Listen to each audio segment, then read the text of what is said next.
Eto na naman ang aking may bahay. Kahit gabi, naglalabas siya. Kasi bukas, may ganap kasi kami. Kaya ngayon siya maglalaba. Ito. Sobrang sipag niyan. Mahal ang bayad niyan. Kala ko mahal naman siya. Yan. Yan naman oh. Sobrang sipag niyan. Wala na talaga makakatalo sa kasipagan niya. Yan.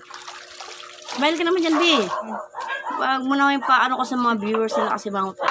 Live ka ba? B. Tingnan mo oh. Nakasimangot yan pero mahal na mahal pa yan. Nag-iisa lang yan sa puso ko. Ikiligin na ba ako? Yan. Yun oh. Tingnan mo. Paano kiligin? Oh. Ito lang, konti lang na may labahan niya, oh. Yan lang na may labahan niya.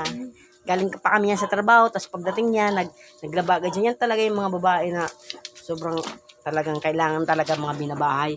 Napakaswerte nyo talaga pag makahanap kayong ganyang, mamahalin, oh. Yan.